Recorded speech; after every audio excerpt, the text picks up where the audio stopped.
ரீசெண்டாக நாங்கள் ஒரு விஷயம் கேள்விப்பட்டோம். எங்களுக்கு விஜய் டிவியில் வந்துட்டு பிக் பாஸ் சீசன் வந்துட்டு 9 சீசன் போயிட்டுருக்கு, ரொம்ப நல்லா இருக்குது. நம்ம எல்லாரும் நல்லாவா இருக்குது, நல்லா தான் இருக்கான் தெரியல.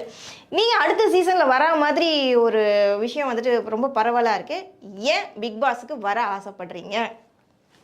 உண்மையாக வந்து நிறைய பேர் கேட்டாங்க. இப்போ நான் செய்கிற விஷயம் எல்லாம் வந்து இவர் டாக்டர் திவா மாதிரி எல்லாம் செய்கிறான்னு சொல்லி அப்படியெல்லாம் சொல்கிறாங்க. பட் எனக்கு தெரியாது. எனக்கு தமிழ்நாட்டில் நிறைய விஷயங்கள் எனக்கு தெரியாது.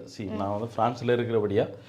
ஸோ நிறைய மக்கள் சொன்னாங்க நீங்களும் பிக் பாஸில் எப்படி வாட்டர்மெலன் திவாகரோட உங்களை கம்பேர் பண்ணி போக சொன்னாங்க. நிறைய பேர் கேட்டாங்க. பட் எனக்கு அதெல்லாம் பார்க்கறது இல்லை. ஸோ அதை பற்றி பெருசாக தெரியும். பார்க்கல, தப்பிச்சிட்டீங்க.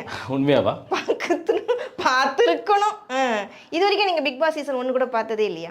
பெருசாக நான் அதில் பார்த்தது இல்லை. ஜஸ்ட் பிக் பாஸ் தெரியும் கொஞ்சம். அந்த சும்மா போய் ஆன் பண்ணிட்டு பார்த்துட்டு வெளில வந்துட்டு விஜய் சேதுபதி நிற்கிறபடி அவரோட ஒரு ஃபேன். அப்போ விஜய் சேதுபதி சார் மட்டும் தான் நீங்கள் பார்த்துருக்கீங்க. அதுக்குள்ளே இருக்க கண்டஸ்டன்ட் யாரையும் பார்த்தது இல்லை. பார்த்துடாதீங்க. பார்த்தீங்கன்னா பிக் பாஸ்க்குள்ள இப்போ இருக்க இந்த ஆசையே வராது உங்களுக்கு. அந்த அளவுக்கு இல்லை. ஏன் வராதுன்னு சொல்ல வரேன்னா, இப்போ பேசும்போது இப்போ நீங்கள் இவ்வளோ நல்லா பேசிகிட்டு இருக்கீங்க, ஸ்வீட்டாக எங்கள்கிட்ட பேசுகிறீங்க, சொல்கிறீங்க பிக் பாஸ்க்குள்ளே போகணுன்ற அந்த ஒரு இன்ட்ரெஸ்ட் இருக்குது. ஆனால் உள்ளே போனவுடனே வேறு மாதிரி மாறிடுவீங்க நீங்கள். அது வந்து ஒரு டிரான்ஸ்ஃபர்மேஷன். நான் அந்த ஆடியன்ஸோட ஒரு நாளைக்கு போனோம். அப்போ நிறைய விஷயங்கள் வந்து அவங்க ஒரு ஒரு டாஸ்க் எல்லாம் கொடுக்குறாங்க. ஸோ அது பார்க்கும்போது ஓகே, வை நாட். ஏன்னா வந்து நிறைய ஒரு ஆப்பர்ச்சுனிட்டி வந்து ஒரு ஆளோட ஒரு முகமும் அடுத்த முகமும் இல்லாத முகமும் எல்லாம் வர்றதுக்கான வாய்ப்பு இருக்குது. ஸோ நாங்களும் இவ்வளோ கஷ்டப்பட்டு ஃப்ரான்ஸில் இருந்து நிறைய விஷயம் செஞ்சுட்டோம். ஆனால் ஏன் வை நாட் இதை ட்ரை பண்ணக்கூடாது, பயம் இல்லை. ஸோ அதனால வந்து ஒரு அட்டெம்ப்ட் ட்ரை பண்ணலாம்னு சொல்லி ஒரு விஷயம்.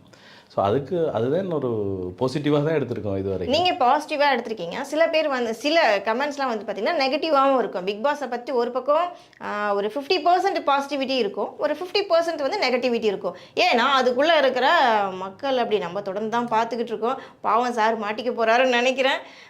பிக் பாஸ் சீசனில் வந்துட்டு இப்போ நீங்கள் சரியாக நான் பார்க்கல அப்படின்னு நீங்கள் பார்க்கும்போது அதில் இருந்த கண்டென்ட்ஸ் வந்து யாரை பிடிச்சது உங்களுக்கு?